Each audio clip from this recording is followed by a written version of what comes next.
Last time we talked about the material from chapter 14 mostly, where we talked about the specificity of interactions between a ligand and a target receptor or protein versus all of the true target versus all of the false targets that might also possibly bind the target ligand.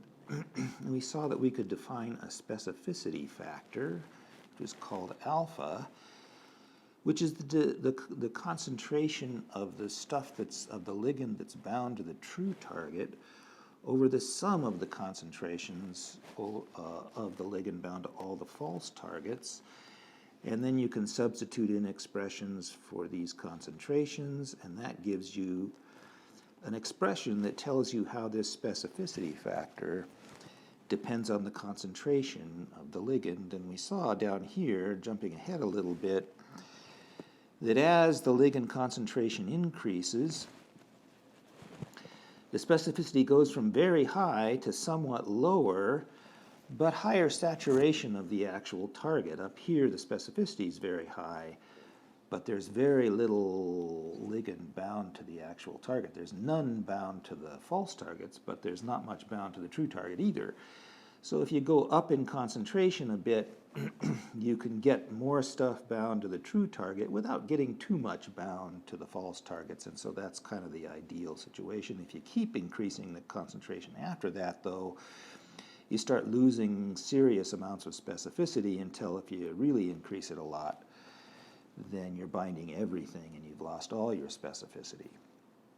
We also saw, yes, that specificity therefore depends on the relative strength of the true target's KD versus the false target's KD. We saw that that relative strength depends on pattern matching to the true target, or better pattern matching to the true target than to the false targets. And we saw that the specificity depends on concentration. That's just what we were talking about up here and down here. And let's see, yes, that the ideal situation where you're still getting good specificity, but you're also getting good saturation of the true target, tends to occur, depends on other factors as well, but tends to occur when the concentration of the ligand that you're trying to bind is roughly in the same ballpark as the KD for the true target.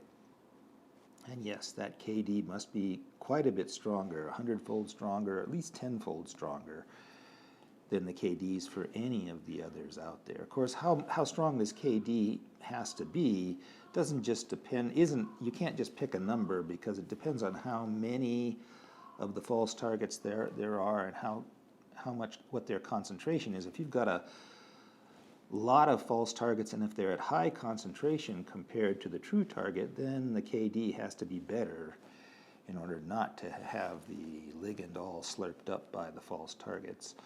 On the other hand, if there's not very many false targets and their KDs and their concentrations aren't very high, then you can get away with less differentiation between the KD of the true targets and the KD of the false targets. It all depends on the situation.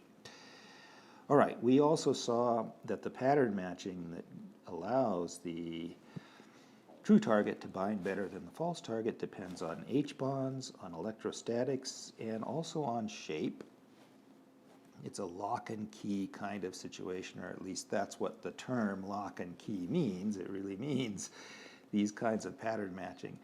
And the strength of the binding tends to depend mostly on the hydrophobic effect. Of course, the hydrophobic effect represents a pattern in its own right, and these guys can contribute to the strength of binding, so it isn't all or nothing, but it tends to be that these guys perform the role of pattern, and the hydrophobic effect performs the role of strength. We saw some examples of that. Here's a pretty clear example where a particular protein is binding to a DNA. The DNA is very negatively charged, so the protein is very positively charged. That's a sort of requirement. Notice also that the shape matches very well, right? The groove that the protein has matches the long tubular shape of the DNA, and so there's that allows this negative charge on the DNA to get close and interact strongly with the positive charge on the protein, and so on. Yes, also hydrogen bonds contribute to the pattern matching. So there's charge here, right? A +2 charge on the zinc finger, interacting presumably with the negative charges on the DNA. But then there are also these specific hydrogen bonds that can form between the base edges, like this G in the CG base pair, and the arginine in the zinc finger, stabilized and held in place by hydrogen bonds from asparagine 2. And we saw that sometimes the pattern matching doesn't have to be direct. There can be an indirect pattern matching bridged by waters. So this guy is hydrogen bonded to that guy over there by means of an intermediate water in between. Even though this guy couldn't directly hydrogen bond to that guy, they can hydrogen bond if there's a water in between. All right, so that's a summary of last time. Now let's talk about chapters 13 mainly. Did I say 14 above? I think I did. But anyway, now we're talking about chapter 14. Chapter 14 has to do with cooperativity or allostery, by which we mean that when one ligand binds, that alters the ability of subsequent ligands to bind. That effect, or the result of that, is something that can change its binding capability in a cooperative way over a narrow range of concentrations. And that's necessary, or at least extremely useful, for all kinds of applications that require a sort of switch-like response from a biological system. So switching and sensing and triggering a response, those are all the kinds of things that require, or at least much improved by cooperativity or allostery in a system. So, for example, if you want to turn on a metabolic pathway, if you want to tell a cell to start the process of cell division, proliferation, if you want to tell the cell to turn on the synthesis of a protein, those kinds of things are all triggered or switched by some sort of ligand from outside binding to a receptor, oftentimes in a cell membrane, not necessarily in a cell membrane, but oftentimes in a cell membrane. And then there's a whole cascade of downstream events. What happens when this ligand binds is that this inner part of the receptor changes its shape, and that causes or signals a whole bunch of downstream events that eventually cause wide-scale changes within the cell. Here's the problem with the sort of binding that we've talked about so far. And let me say that there's a lot of examples of this in chapter 14, especially the kinds of things that use this cooperative or allosteric binding type of behavior. I won't talk about them because there's too many of them, but they're very valuable, especially for people who are going to go into the biological sciences. It's very valuable to look at these examples in detail, and this book is really excellent with that sort of thing. So I encourage everybody to spend more time on this chapter than we will spend in lecture. So here's the deal. If you want to get a switch-like behavior, and you want to do it with just the ordinary kind of binding of a ligand to a receptor, then you're going to get a response that looks like this, right? The fraction of the receptor that contains this ligand. Let's suppose that in order to get a signal into the cell, you've got to get a decent fraction of these receptor proteins bound. You know, just binding one of them doesn't work. You've got to get a bunch of them bound. You've got to get, let's say, 80% of them or 90% of them bound. Well, that means you've got to get this fraction bound up to 80 or 90%, 0.8 or 0.9. And the way in which this fraction bound depends on the ligand concentration is given by this expression. We derived that last couple times. And that means that as you change the ligand concentration, the fraction bound will increase in this graded response form, which means that if you're going to go from 10% bound up to 90% bound, you've got to have a 100-fold increase in the concentration of the ligand. That's not very trigger-like. You've got to go from a pretty low concentration here to a 100-fold increase in concentration before you get a really strong response. And that means that if you just get let's say, a 5-fold increase in concentration, which is already a big increase, that might not be enough to trigger the response. 100-fold increases may be necessary, and that means you really need a giant change in the ligand concentration before you get a response. In a lot of cases, you need to get a response over much smaller ranges in ligand concentration. Well, how do you go about doing that? That's the answer to that question is basically this concept of cooperativity or allostery. So let's talk about that. Yes, this is just more about hemoglobin, and I think I'll come back to that. So let's not talk about that now. Here's the idea behind cooperativity. Let's suppose you have a receptor that can bind more than one ligand. So hemoglobin up here, in this example that I'm not going to talk about now, can bind up to 4 oxygens. It's got 4 receptor sites. A hemoglobin is a tetramer. It binds oxygen, but it can bind 4 different oxygen molecules, not just one. And when it does, when it binds just one, it changes its shape, so that binding a second or a third or a fourth suddenly becomes easier. The KD for binding the second oxygen, the third oxygen, the fourth oxygen is much stronger, a much lower KD value than for binding the first one. And you can describe that by a set of reactions, not just one reaction, in the following way. The first reaction is the receptor, a hemoglobin, say, or anything else that can do this kind of thing, binding one ligand to form an RL complex, and that has a KD that we'll call K1.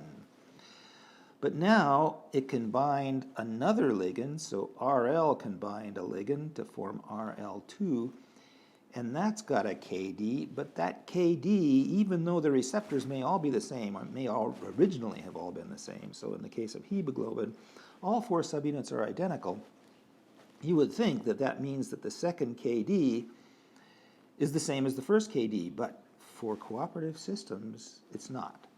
The second KD is different than the first KD, which means it's either easier or possibly harder to bind that second ligand than it was to bind the first ligand. And likewise, you can go on binding, and at some point,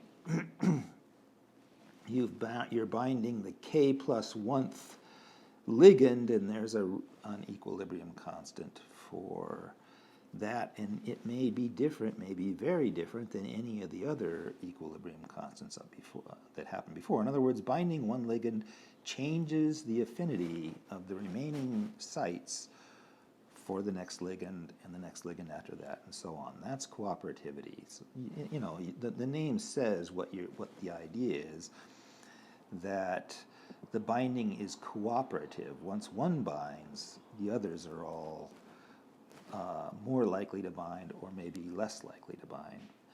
There can be, all right.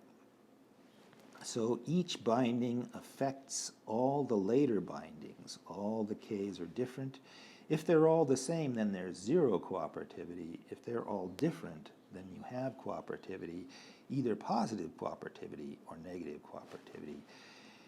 And as I set up above, that usually is a result of a conformational change in the other binding sites caused by binding one ligand. So you bind one ligand, and the other binding site here, originally these 2 binding sites are equivalent.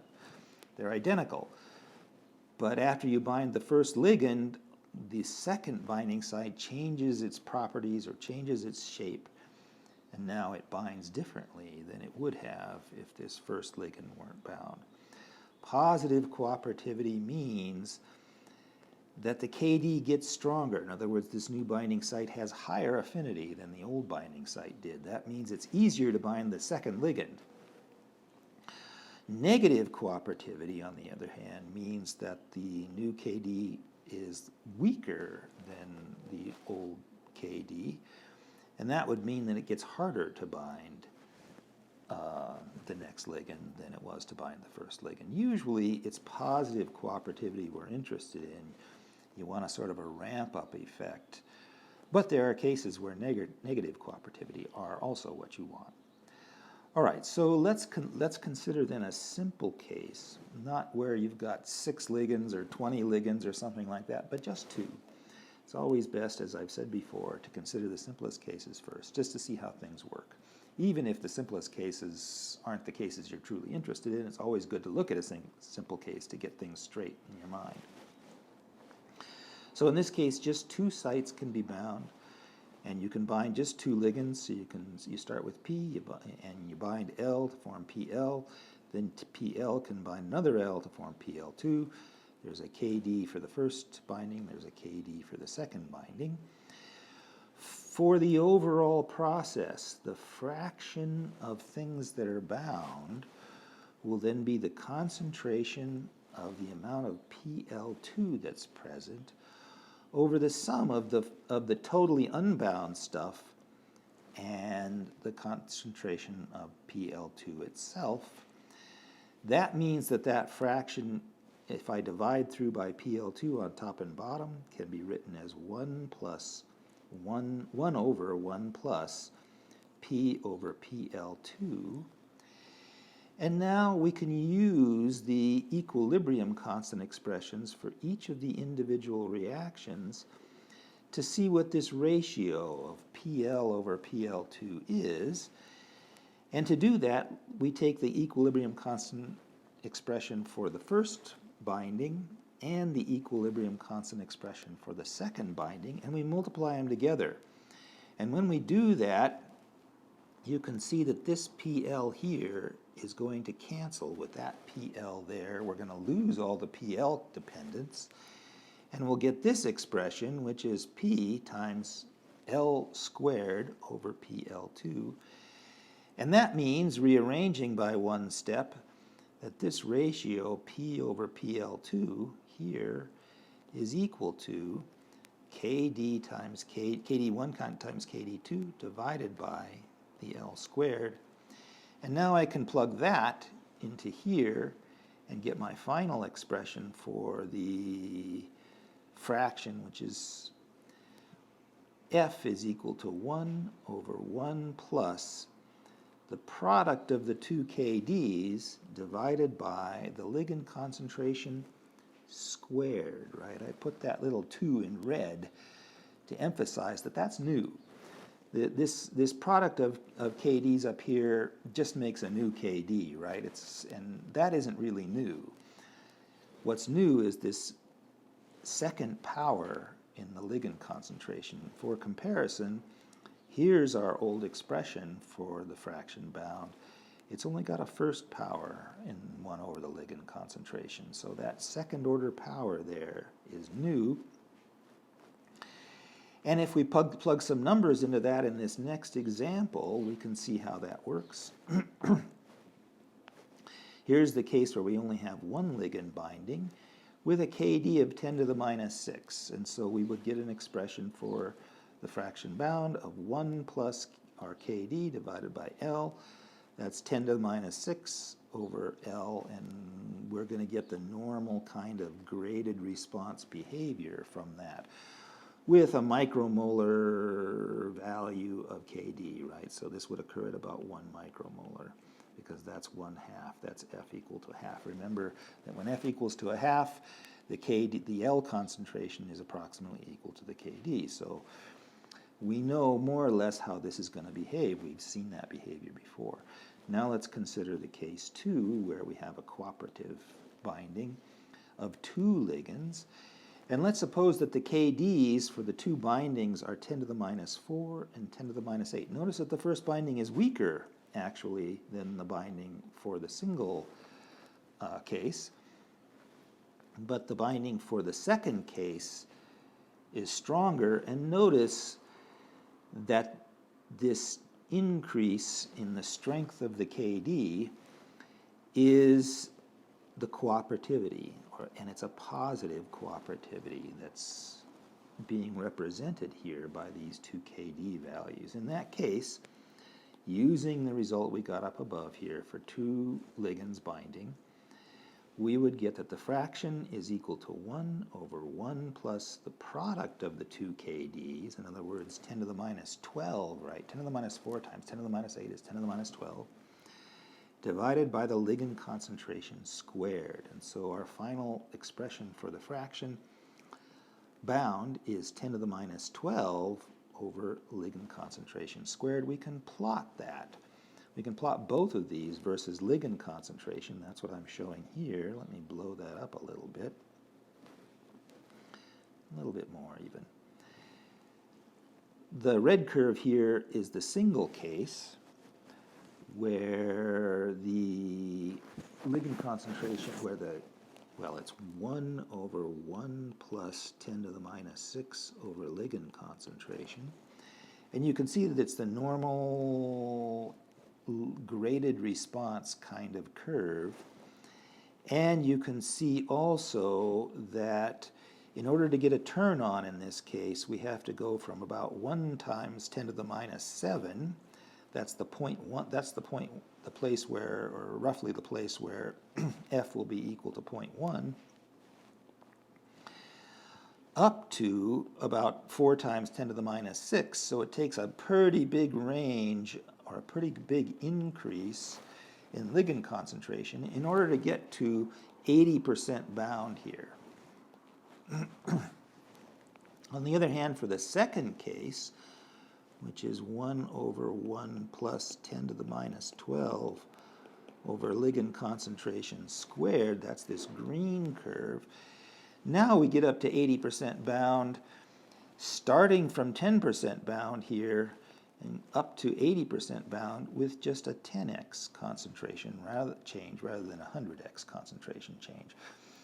So in a sense, well, yeah, literally, in fact, this second switch, if we're thinking of the green curve as a switch, it's 10 times more sensitive than the original switch was, than the non-cooperative switch was.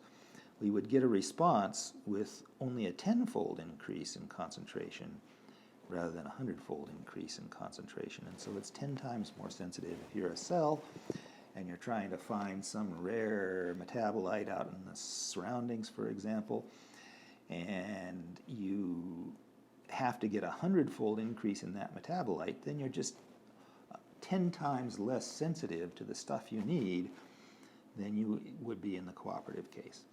All right. We'll look now at another example. This is for hemoglobin, or it's kind of nominally for hemoglobin, but it's a 2-state version of hemoglobin, not a 4-state version of hemoglobin. And so this is not a real model for hemoglobin, but it shows the idea, which is what we're, again, trying to do here. We're not trying to get the details of the true system. We're just trying to understand the general idea behind the behavior here. And so in this case, hemoglobin can bind up to 4 oxygens, but it's really just this first binding and second binding that we're interested in. We're not going to worry about the third and fourth binding. We're not going to model those. What happens in the first 2 bindings is that 1 oxygen binds here, and it binds to these square guys, which are called the T state, which are low affinity states. And so this first binding has a relatively low affinity. But once the first oxygen has bound, without binding any further oxygen, the system can switch its shape to these round guys. And the round guys are called the R state, and they're higher affinity, which means that from that point on, all the next 3 oxygens are gonna bind with higher affinity. And what that means from a practical functional point of view is that once you've bound one oxygen, if you've got the oxygen, you know, whether you bind or not depends on the amount of oxygen in the air, right, or the amount of oxygen in your environment if you're a fish.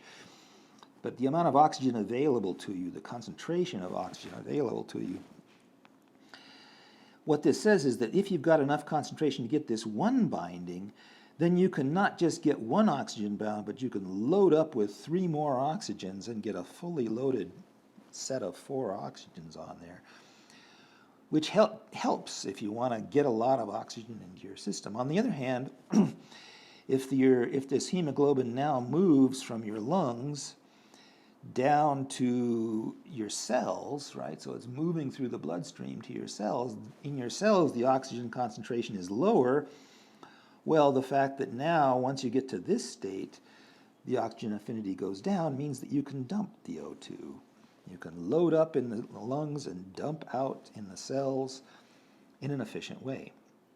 Here's another picture of sort of the same idea. We start with now just a 2-site molecule, not really hemoglobin, but something that behaves according to the same principles as hemoglobin. At low concentration, it doesn't bind very much. At a little bit higher concentration, it starts to bind, and then it switches to a higher affinity state. And once it switches to that higher affinity state, it very easily changes to load itself up and completely saturate. And now here's maybe the key picture for this example. This graph shows the response to the saturation of our 2-state hemoglobin without the switch. So this blue curve is what you would get if there were no cooperative switch taking place. You would just get this graded response.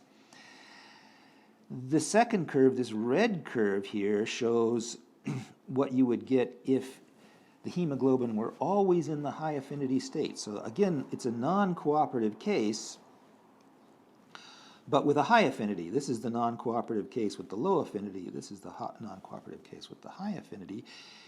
And this green curve is the actual case with the cooperativity present.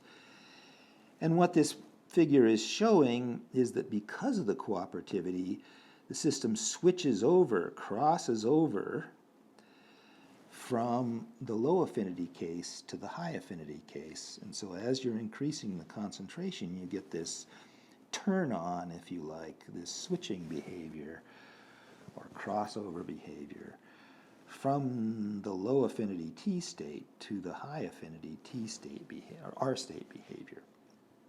And what that means, as I said below or above already, and is just shown a little bit more clearly and a little bit more quantitatively on this graph, is that if you consider the partial pressure or the availability of oxygen, and this is in millimeters of mercury, that's a different activity measure, right? Activity doesn't depend on whether it's molar concentration or pressure, and it doesn't depend on the pressure units. You can always define activity to use these kinds of pressure units. And so for this particular graph, it's sort of traditional in this field to use millimeters of mercury as the activity, which is for historical reasons. And it shows the curve, the response curve for hemoglobin, which in fact has 4 subunits, not 2, but still, same idea. And it shows this turn-on effect here, which allows binding at relatively low concentration and loading up at relatively high concentration in the lungs, but then also dumping at low concentration. So you dump when you're at low concentration, you bind when you're at high concentration. And that allows efficient transfer from the air, the oxygen that's in the air, to your tissues at low concentration inside your body. For contrast, in this particular, that's the hemoglobin case. For contrast in this particular diagram, we're also comparing to myoglobin, which is pretty much the same as hemoglobin. Each of the subunit that's in myoglobin is basically the same as the subunit that's in hemoglobin. Basically, hemoglobin is 4 myoglobin subunits put together. But there's only 1 subunit in myoglobin, so there's no opportunity for cooperative effects. And you can see what happens is that in order to really load things up, you've got to go to much higher concentrations. In order to get high saturation, you've got to go to much higher concentrations. And then it doesn't dump nearly as efficiently. Out in the lung, out in the tissues, you get some dumping, but not nearly as efficient dumping out in the tissues as you get from hemoglobin. All right, let's look at another example now. We've looked at, these are the two-state models, or the two-state cooperativity picture. Let's look at what happens now if you have higher levels of cooperativity. So you combine 3 ligands, or down below, way at the bottom here, we'll look at even a little bit at a case where you combine 4 ligands. Let's see what happens. Let's go through the math for a 3-ligand case. So it says here, a signaling molecule R can bind up to 3 ligands, and so R plus L goes to RL, RL plus L goes to RL2, and RL2 plus L goes to RL3, with 3 different KDs, 3 different equilibrium constants. And so question number A is, if the signal is the ratio of the fully bound ligand to unbound plus fully bound, in other words, the same kind of expression we used last time, then derive an expression for the signal versus the L concentration. So here's our signal. It's the total amount of L3, RL3, to the sum of the unbound, which is R here, to fully bound, RL3. That's our signal. Then we want to derive an expression that gives this signal as a function of the L concentration. And we do that by basically the same algebra that we used for the two-state case. First of all, we divide through by RL3 on both top and bottom, and so that gives us this expression, where the only thing that matters is the ratio of the unbound to the fully bound concentration, so R over RL3. Then we use all 3 equilibrium constant expressions, right? We've now got 3 different reactions, 3 different equilibrium constant expressions. We use all of them. So we've got KD1 is equal to R times L over RL, KD2 is RL times L over RL2, KD3 is RL2 times L over RL cubed. Here are the 3 different reactions that correspond to those equilibrium constant expressions. We multiply all 3 of them together.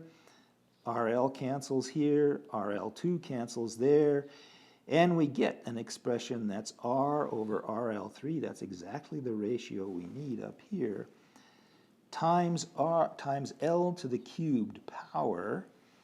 That means that we can rearrange this to solve for this ratio, and that gives us KD1, KD2, KD3 divided by the cube of the L concentration.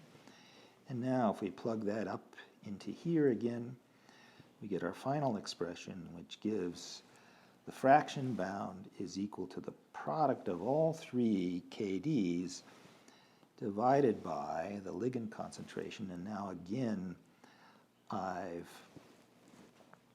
made that exponent be red, the ligand concentration to the 3rd power. So again, that's new. That's different from both the graded response and from just our 2-state case.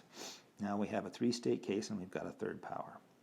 All right, so that's the answer. That's finishing up with the first problem, which is to derive our expression for how this signal depends on the ligand concentration. The second part of the problem says, at what concentration will the saturation, the signal, be 10% if we have these 3 KD values? So a pretty weak KD value for the first binding, a stronger one for the 3rd binding, and a much stronger, stronger one for the 2nd binding, and a much stronger one for the 3rd binding. So you can see strong sequential cooperativity. As you bind successive ligands, the KD keeps getting stronger and stronger. The KD keeps going down and down, which means that the binding is getting stronger and stronger. Well, it asks us for the concentration at which we'll get a certain signal of 0.1. So we've got to solve for the concentration. We've got this expression up here. We've got to solve for the concentration. We've got this expression gives us the signal, but now we've got to solve for the concentration, so let's do that. Here's our expression. We turn both sides upside down. That gives us 1 over F equals 1 plus the 3 KDs over L cubed. Now we subtract 1 from both sides. 1 over F minus 1 gives us KD1, KD2, KD3 over L cubed. And now we multiply up by L cubed and divide through by 1 over F minus 1 and take the cube root, and that gives us our final expression. The ligand concentration is KD1, KD2, KD3 over 1 over F minus 1 to the 1/3 power. Now we plug in these 3 KD values. That gives us, this is 10 to the minus 18 down here. 1 over F, F is 0.1, right? So 1 over F is 10, minus 1 is 9. And take the 1/3 power, and you get about 5 times 10 to the minus 7 molar. So that says we'll hit 10% saturation when the ligand concentration is about 0.5 micromolar, right? So that's our first result. Part C then asks for the same question, but it asks for a value of 0.9, so 90% signal. In other words, what we're asking between these two questions is how much change in concentration is necessary to go from basically off to fully on here with a 90% signal. And of course, the same expression we got last time, actually this one up here, will still work down here, so we don't have to do any new algebra. The 3 KDs still multiply together to give 10 to the minus 18, but now the 1 over F is 1 over 0.9 minus 1 to the 1/3 power. And that gives us 2.1 times 10 to the minus 6, or 2.1 micromolar. And you can see that we've had to change from 0.5 micromolar to about 2 micromolar in order to get a full turn on, which means that a factor of 4 was enough to go in this graph down here, was enough, so that's this blue case here. Factor of 4 was enough to go from fully turned off to fully turned on. Comparably, if we had no cooperativity, we'd have to go from about here to way out here. It's not even on the chart. 100-fold change in concentration in order to get the same effect. This, yeah, well, I'm not sure what that green curve is right now. Anyway, that's the 3 case. Let's look briefly at the 4 case. I won't derive it. Here's the expression. You can look at that at your leisure offline. But it's the same logic. It's the same type of algebra and the same kind of logic. We've got 4 KDs now, and I've chosen them also to be strongly cooperative. 10 to the minus 3, 10 to the minus 6, 10 to the minus 9, 10 to the minus 12. So a 1,000-fold increase in binding strength between each step, between each binding event. And that gives you a curve that's even steeper than the 3-fold case. And in this case, to go from fully off to fully on only takes a 3-fold increase. And so you can see the pattern. The more cooperativity you have, the more ligands that you bind, the steeper the response curve is, and the smaller change in ligand concentration that you need in order to get a full response. All right, with that, we'll stop and consider